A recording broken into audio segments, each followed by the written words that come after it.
The entire mission of the Husker football program: create people past and beyond friction. You are Locked On Huskers, your daily podcast on the Nebraska Cornhuskers, part of the Locked On Podcast Network, your team every day.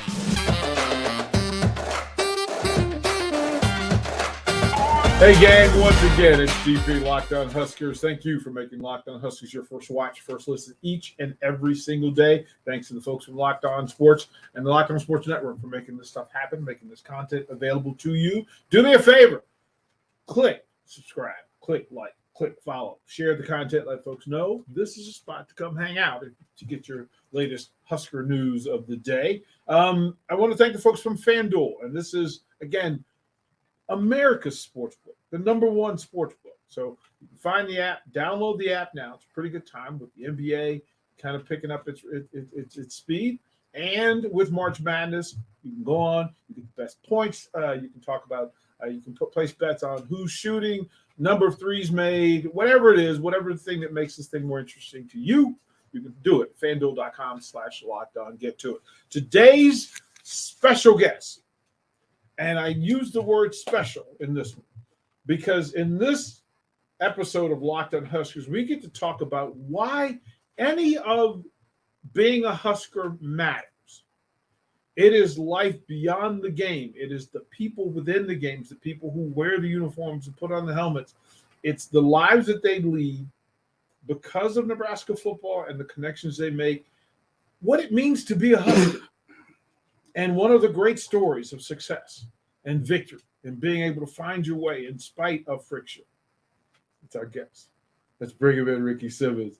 Ricky Simmons, how the heck are you, brother? Man, what's going on with you, DP? How you feeling today? I'm good. It's always better when you're in the space. This is how beautiful this is, right, to talk about. Let's tell the folks quickly your history. Before you became a Husker, who was Ricky C. Simmons? Well, I grew up in a little small town in Texas, about 30 minutes east of Dallas, called Greenville. And started playing football just because of a deal with my dad, and kind of got carried away. And actually, I was fortunate. I was blessed athletically and had a lot of success in high school and wanted to be a Sooner. But Barry Switzer was talking to me, and Coach Osborne was talking to my mother and father, so 2 against 1. So, you know who won that battle. Right. Yeah, and ended up coming to Nebraska, and it was the best decision I never made. So fair enough, and that's, usually that's how that works. Parents know best. Oh, absolutely. Right? Absolutely. Contrary to what Fresh Prince said, parents do understand. Give us a little of when I ask you about Coach Tom Osborne, what comes to mind? What's the first thing that comes to mind about Coach Osborne? First thing comes to mind is a man of his word, man of integrity, and a very humble man. At the time when I first met him, when he showed up at my house in Texas, at 18, I didn't really think much of him. Actually, I thought he was from Alaska. So come to find out that he was a man of his word. And after playing for him for 5 years, actually, because I had a redshirt year there, I got real close with him, and he always made time for me. And he had a team full of guys with very high self-esteem. And he dealt with all of us in a way that was kind of unique because we all were different, but we were all blessed athletically. I think the thing that stands out the most about him is after I had all this turmoil in my life, and not having spoken to him for over 2 decades, this man reached out to me when I was at the lowest of the low, and it turned my life around. And so I will be forever grateful. And for the last 13 and a half years, once a week, I look him in the eye and thank him, and let him know that I'm still doing the next right thing. And it's mostly out of respect for him as the man that he is.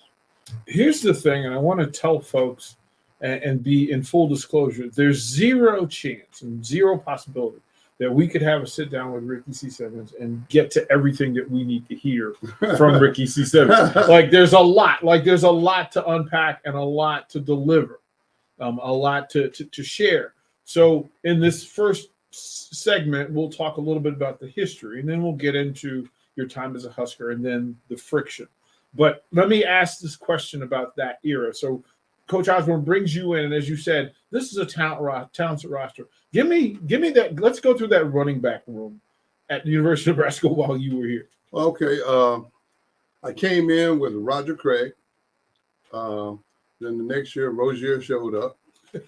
I Am Hip was already here. Jarvis Redwine was already here. Jeff Smith came after Rozier. I mean, it was a crowded room. I actually was a running back in high school, and I led the state of Texas in rushing. But Coach Osborne never told me I couldn't play running back. But what he did was he put me in the backfield, and I was more of an Oklahoma-style player. You know, I was like a wishbone guy. I get on the edges and check your foot speed. Yeah. Well, he ran me up the middle. And first play, I had a ton of success. So I'm like, oh, it's just like high school. But the next play, he ran me up the middle, and I ran into one of the linebackers. I think it was Damcrow, and I lost half my uniform. So after that, you know, I walked around picking up my helmet and my shoe, and, you know, shoulder pad strings broke, and he acted like he didn't see it. And he was like, "What's going on, Ricky?" I'm like, "You got another position I can play? Because you want me to block these guys? I specialize in avoiding people." So that's how I became a wide receiver. And that room is not a room without talent. Let's go through the receiver room at the time. I walked into there, and there was Todd Brown was already there. Tim Smith was there. And then here come Irving Fryar the next year. You know. Oh, that guy. Yeah, that guy, the number one pick overall in the 84 draft. I mean, it just, Scott Kimball, it just went on and on and on, man. And I be honest with you, I understood once I finally worked my way up through the depth chart that you can't get hurt. Because if you get hurt, then, you know, you may go back down so low on the depth chart that you'll never get to play again. And a funny story that I used to tell people is, like, when I finally got to start, I would sometimes have a little limp or something, and I come off the field, it's third down, we may have to punt. And 6 guys run up to me with their helmets in their hand. "You good, Ricky? You good?" I'm like, "Dude, just tell the trainer I need 2 Tylenols of water. You go back and sit down, because once you get in, I might not get back in." So, I mean, it was a very talented group of guys, and we competed every day. And actually, a lot of people that haven't really thought about this, when I played for Nebraska, it was the practices were actually harder than the games. You know, I never played on a team that wasn't in the top 10. My last year, we were 12-0, number one team in the nation for 12 straight weeks. Went to my 3rd consecutive Orange Bowl, played for 3 national championships. I mean, believe it or not, Nebraska was actually really good at one time. And I think we're going to get back there. You think the young folks who are watching this goes, "I hear you talking about that. I'd love to actually experience it live." We'll put a pin here and come back to it. But I again, with Ricky C. Simmons, we want to thank the folks for making Locked On Huskers the first watch each and every single day. Your second watch should, in fact, be the folks from Locked On College Basketball. Of course, you have Bracket Madness, so we'll break it there, and we'll come back. We'll talk more about Locked On College Basketball. We'll talk more to Ricky C. Simmons. Man, this is a good one for you here on Locked On Huskers.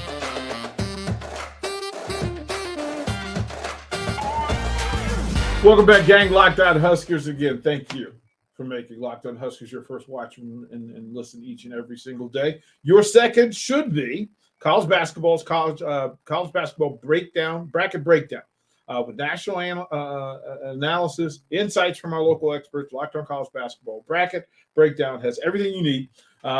The most informed decisions on your bracket. Now, not telling you what to do with the information, but get the information. That's the right way to handle it. Locked On College Basketball, wherever you get your podcast and on YouTube. We're talking to the Ricky C. Simmons. And as we talked about in the previous segment, we talked about that thing that led up to Nebraska and then what happens when you get here. We talked about the legendary coach Tom Osborne. What happens from that? Character and integrity and those things, connections are made while you're at the University of Nebraska. And then when you leave Nebraska after all of the success, one of the things in life that happens is if you do not have a plan for when you get everything you wished for, friction happens. Friction happened for you. Kind of describe, Ricky, that friction.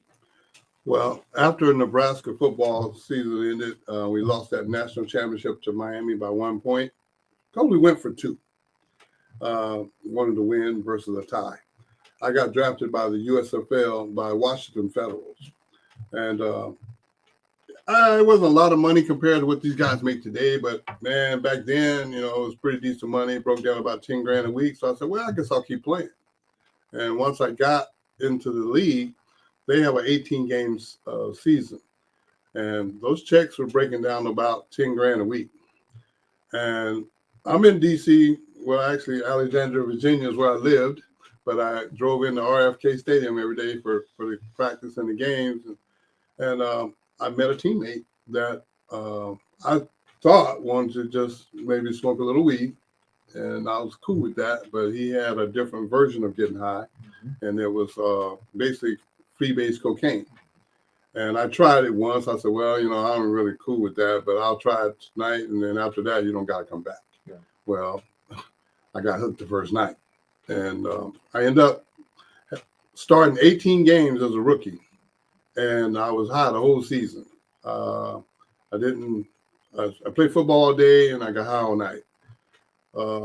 It was amazing how it happened, because the average person would have probably not been able to survive that. But I'm a spiritual guy, and I believe God just had his hand on me, because I ended up being the top receiver, or second to the top receiver that year. We had Joey Walters. He was our top receiver.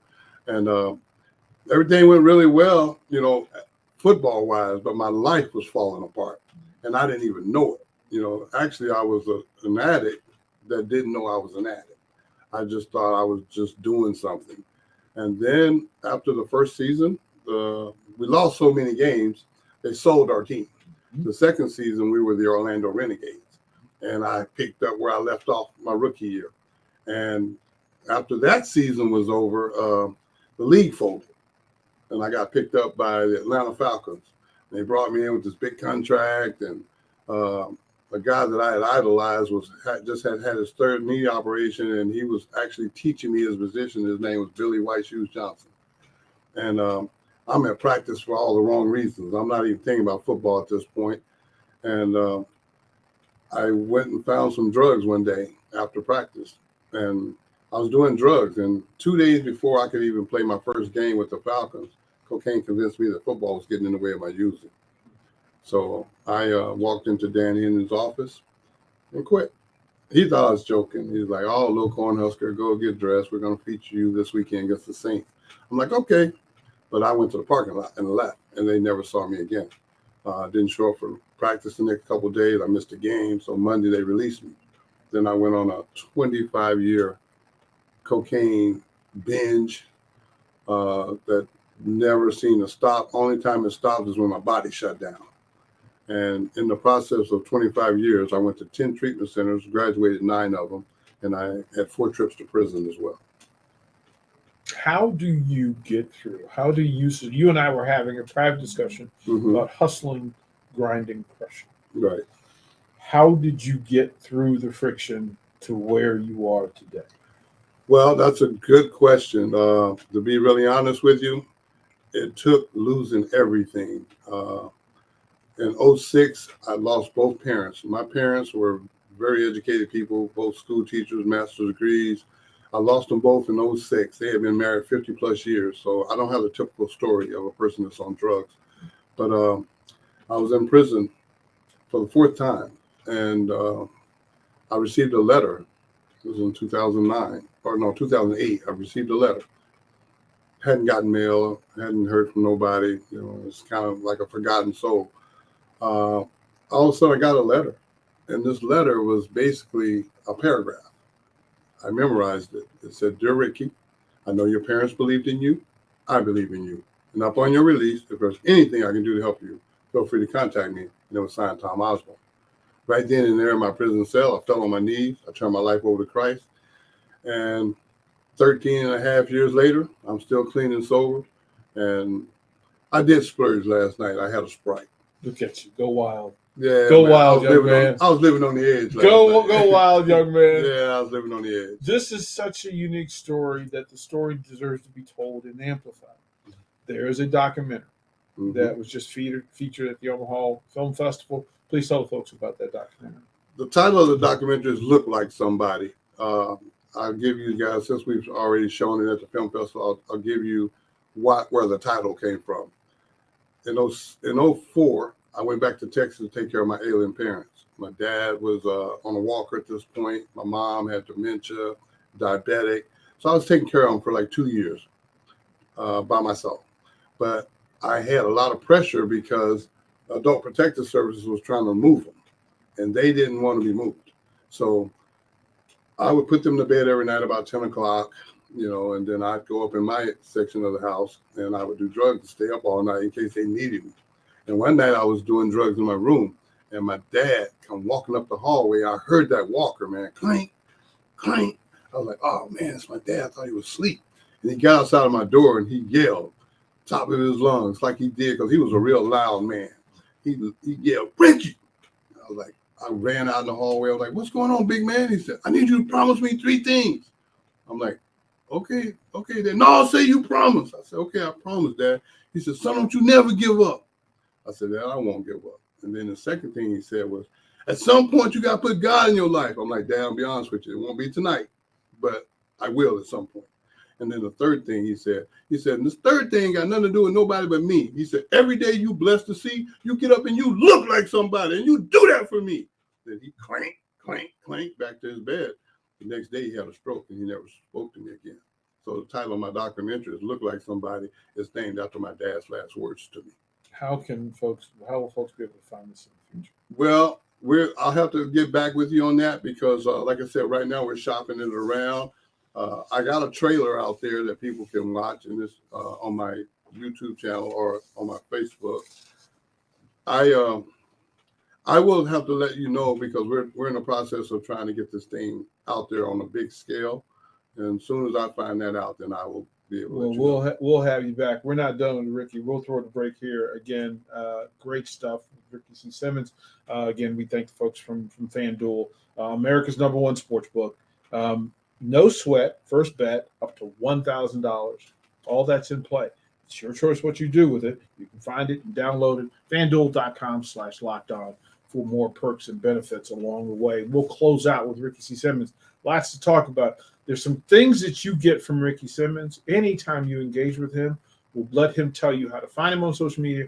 And then we'll go through some of those things that only Ricky can say, only the way Ricky can say them when we come back to Locked On.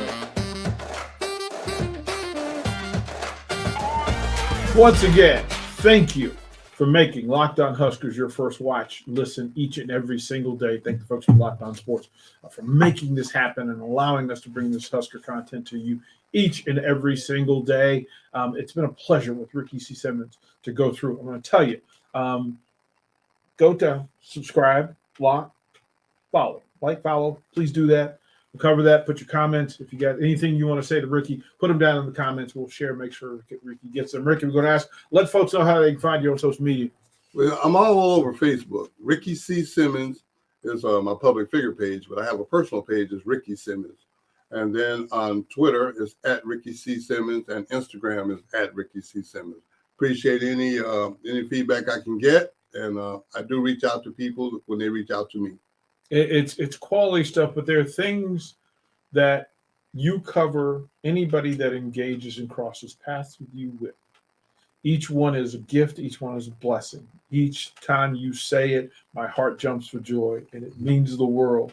So I'm going to ask you to share those things with the listeners right now. Well, I'm all about being positive. Let's be clear. I'm nowhere near naive. Been through too much to be naive. I just choose to focus on the positive things in life because it seems like negativity is already covered. So every day I'm blessed to see, I look at it as another day in paradise. And I love humor. I like to dance, but I can't dance. But see, I think I can dance. So I listen to music, old school music, and I get my happy on. And I make these videos just to make people laugh.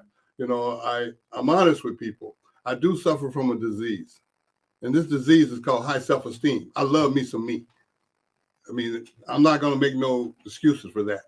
But I end everything with the same statement, even the radio show. Every day you blessed to see truly is another day in paradise. And you got to get your happy on. Then I pause for a minute. Then I say, down. That's what I'm talking about. Listen, Ricky C. Simmons, thank you for what you do and what you add each and every single day. It is a gift and a blessing to have you in whatever space that we share. God bless you and everything that you're trying to do and those that you do it for, because you are a great ambassador and a wonderful representation of what it actually means to be a Husker, because it is the stuff that goes on beyond the game because of the Husker connections. That's why it works. That's what it's all about, and we can't forget that. Thank you for making Locked On Huskers your first watch and listen each and every single day. Your second one should be Locked On College Basketball. Go to Isaac and Andy and let them take you through it. Again, it's March Madness, so there's lots of information for them to get you. Jump on their podcast. You can find it on YouTube or however else you consume your podcast. We close this podcast, as we do, with those three words that here in Nebraska we love so much. Go Big Red!